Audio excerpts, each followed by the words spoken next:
Magandang hapon, ako po si Benison Estareja. Meron muli tayong update patungkol sa ating minomonitor pa rin na si Bagyong Opong na may kategoring Severe Tropical Storm na po at international name na Bualoy. Base sa ating analysis, huling namataan po ang Bagyong Opong or Severe Tropical Storm Opong 670 kilometers na lamang sa silangan ng Surigao City, Surigao del Norte. Taglay na ang hangin ng 95 kilometers per hour malapit sa kanyang gitna, so lumakas pa ito at mayroong pagbugso na umaabot na sa 115 kilometers per hour at kumikilos west-northwest sa bilis na 20 kilometers per hour.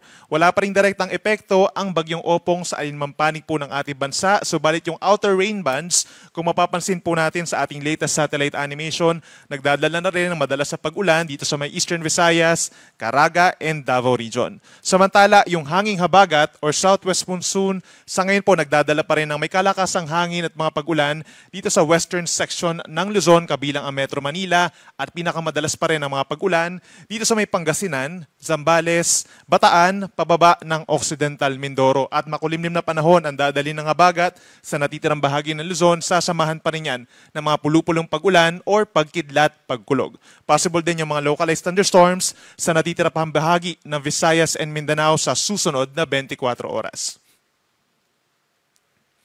Base naman po sa pinakahuling track ng Pag-asa, inaasahang kikilos pa rin sa loob ng 3 araw west-northwest ang Bagyong Opong. Within the next 24 hours or possibly bukas ng hapon ay lalakas pa ang bagyo into a typhoon category. At simula po bukas ng hapon, ito yung time kung saan mararamdaman na yung hangin, direktang epekto po ng Bagyong Opong dito sa may Eastern Visayas at hilagang bahagi ng Caraga region. Estimated na lakas, 120 kilometers per hour bukas ng hapon. Samantala, pagsapit po ng gabi hanggang sa araw ng Friday ng umaga, inaasahan na kikilos po dito sa may areas po ng Eastern Visayas and Bicol region ang Bagyong Opong. At makakaranas na ng matinding hangin at ulan ang ating mga kababayan po doon. Pagsapit naman po ng tanghali ng Friday hanggang sa gabi, mas maraming lugar pa at mas maraming mga kabahayan pa po ang maapektuhan dahil nasa urbanized areas na po tayo ng Calabarzon, dito po sa may Mimaropa, sa may Metro Manila at Central Luzon, ang Bagyong Opong. At inaasahan pa rin mananatili as a typhoon category with around 120 to 130 kilometers per hour na taglay na hangin. At pagsapit po ng Friday ng gabi hanggang sa madaling araw po ng Sabado, ay kikilos na ito dito sa may West Philippine Sea, unti-unting palayo ng ating kalupaan. Saturday ng hapon, ito ay lalabas naman ng ating area of responsibility. In terms of lawak, sa ngayon po, bahagya pang lumaki yung radius niya. From 400, naging 450 kilometers na yung kanyang radius o yung distansya from the center hanggang dun sa outermost part ng bagyo. So nasa 900 kilometers ang lawak ng Bagyong Opong. At affected din po, hindi lang yung mga areas po na direktang tatamaan or kung saan magla-landfall ang bagyo. Lagi nating iisipin na malawak po at hindi lamang isang point ang bagyo. Yung mga magla-landfall po na areas dito sa may Bicol region, kung mag-landfall man po siya dito sa may Kabikulan, sa may Quezon, at dito rin sa may Batangas, Cavite area, affected din po ng malalakas na hangin at ulan. Itong bahagi pa po ng Eastern Visayas, timog na bahagi pa ng Mimaropa, hanggang dito sa may hilagang parte po sa may Central Luzon, affected din po directly ng Bagyong Opong. Habang meron din po tayong inaasahang mga pag-ulan dito sa may Cagayan Valley. Doon sa outer rain bands or outer portion nitong Bagyong Opong, meron din po aasahang mga pag-ulan pagsapit ng Friday doon. Habang yung Palawan, Western Visayas, and Negros Island region, ini-enhance po yung habagat nitong bagyo kaya aasahan din ang mga pag-ulan sa araw ng Friday. At dahil dyan, nakataas po ang tropical cyclone wind signal number 2. Dito po sa may Northern Samar at sa northern portion of Eastern Samar. Habang meron namang signal number 1 sa may Camarines Sur, Catanduanes, Albay, Sorsogon, Masbate, signal number 1, maging sa probinsya ng Samar, natitirang bahagi ng Eastern Samar, Buong Biliran, at hilagang bahagi ng Leyte. So simula po bukas ng hapon, naaasahan pa rin po ang malalakas na hangin dito sa mga nabanggit natin na lugar. At please take note, posibleng mas marami pang lugar or maraming lugar talaga po ang magkakaroon pa ng mga wind signals at mas matataas pa po yung ating mga wind signals ay tataas habang lumalapit itong si Bagyong Opong sa ating kalupaan. Pinakamataas na po ang signal number 4 kung pagbabasihan natin yung ating latest forecast intensity na typhoon. Samantala, pagdating naman po sa mga pag-ulan, within the next 24 hours, more on scattered rains or kalat-kalat na mga pag-ulan, wala pa namang significant rainfall. Pero simula po bukas ng hapon hanggang sa Friday ng hapon, dyan na magkakaroon ng mas maraming mga pag-ulan na malalakas ang ating mga kababayan dito po sa Luzon and Visayas, direktang epekto nitong si Bagyong Opong. Meron tayong possible na higit sa 200 millimeters na dami ng ulan sa may Northern Samar, Eastern Samar at Masbate. Ibig sabihin, possible yung malawakang pagbaha at pag-apaw ng ating mga kailugan doon at mataas din ang tsansa na magkakaroon ng mga pagguho ng lupa sa mga bulubundukin na lugar. Pagsapit naman dito sa may probinsya ng Samar, posible ang 100 to 200 millimeters na dami ng ulan. Possible din yung mga pagbaha at landslides. Habang 50 to 100 millimeters naman ang posible simula po bukas ng hapon hanggang sa Friday ng hapon dito sa may Leyte, Southern Leyte, Cebu, Negros Island, maging dito rin sa buong Western Visayas at sa lalawigan ng Palawan at Romblon. Inaasahan din po bukas ng hapon hanggang sa Friday ng hapon. Ito nga yung time kung saan malapit na sa may Eastern Visayas at Kabikulan ang Bagyong Opong. Dito po sa may Sorsogon, possible yung higit 200 millimeters na dami ng ulan. Sa natitirang bahagi ng Bicol Region, possible yung 100 to 200 millimeters. So mataas din ang tsansa ng mga pag-ulan na malalakas sa Camarines Provinces, Albay, Catanduanes, maging dito rin sa lalawigan ng Quezon at Marinduque.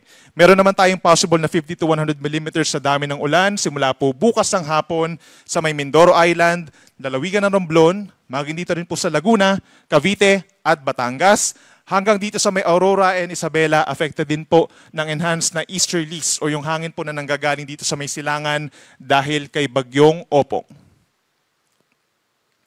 At pagsapit naman po, Friday afternoon hanggang Sabado ng hapon, ito po yung time kung saan nandito sa may Quezon Province, ang Bagyong Opong hanggang sa binabagtas po itong Calabarzon, Metro Manila at Southern Central Luzon hanggang sa makarating ng West Philippine Sea. So ibig sabihin, maraming lugar pa rin dito sa may Southern Luzon ang posible magkaroon ng matinding ulan. 100 to 200 millimeters po ang posible sa may Camarines Provinces, dyan sa amin sa Quezon, gayon din sa Marinduque, Romblon, Mindoro Provinces, Batangas, Laguna at Cavite.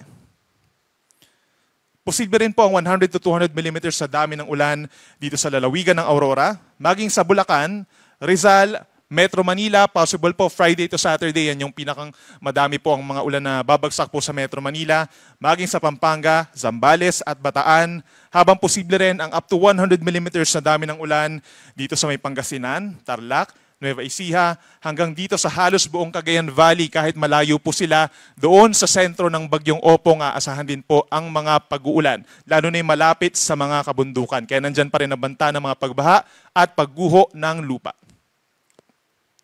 Pagdating naman po sa lakas ng hangin, bukod doon sa mga may wind signals at magkakaroon ng wind signal sa mga susunod pa na araw, asahan po tonight, most of Luzon may mga pabugso-bugso pa ring hangin dulot ng southwest monsoon, maging sa Western Visayas, Zamboanga del Norte, Misamis Occidental and Oriental, ganyan din sa Camiguin, Agusan del Norte, Surigao del Norte, Dinagat Islands, Sarangani Province, Davao del Sur and Davao Oriental. At pagsapit po tomorrow at sa araw ng Friday, mataas pa rin ang tsansa ng mga pabugso-bugsong hangin sa malaking bahagi ng bansa. Mapabatanes man yan hanggang sa iba mang bahagi ng ating bansa sa Mindanao, meron pa rin pong mga gusty conditions dulot ng southwest monsoon na bahagyang epekto na rin po nitong si Bagyong Opong. At pagdating sa mga pag-alon, sa ngayon po wala tayong nakataas na gale warning sa alimang baybayin po ng ating bansa. Medyo maalon pa rin dito sa West Philippine Sea at extreme northern Luzon, 2.5 hanggang 4 meters. So higit sa isang palapag ng gusali pa rin ang mga pag-alon. Delikado for small sea vessels. Habang tumataas na rin ang mga alon dito sa may silangang baybayin po ng Visayas at Mindanao, kung saan nga pinakamalapit ang Bagyong Opong. So bukas, possible na tayo magtaas ng gale warning and eventually mas dadami pa nga yung mga wind signals natin dito sa may Southern Luzon and Visayas. So most likely, pagbabawalan na po ang sea travel sa maraming baybayin dahil delikado na po ang mga pag-alon. Magpapatuloy yan hanggang sa araw po ng Friday. At sa ngayon, meron na po tayong babala ng daluyong throughout the passage of Bagyong Opong sa susunod na 36 hours dito po sa ating mga coastal communities. Catanduanes, 2.1 hanggang 3 metrong daluyong or storm surge. Maging sa eastern coast ng Camarines Sur, eastern coast ng Albay, eastern coast ng Sorsogon, at Northern Samar. Habang posible naman ang 1 to 2 meters na daluyong po sa susunod na 1.5 araw dito po sa western coast ng Sorsogon, maging sa eastern coast ng Masbate, sa mga coastal communities ng Samar, Eastern Samar, at Biliran. So yung payo natin sa ating mga kababayan po doon, kung kinakailangan mag-evacuate, kung kayo po ay malapit sa mga coastal communities, ay makipag-ugnayan na po sa inyong mga local government units for possible evacuation dahil inaasahan yung pagragasa po, yung pagpasok ng malakas na tubig or matataas na mga tubig dahil po sa malakas na hangin. At yan muna ang latest mula po dito sa Weather Forecasting Center ng Pag-asa. Yung next update natin ay mamayang 11:11 po ng gabi at mag-ingat po ang lahat. Ako po si Benison Estareja.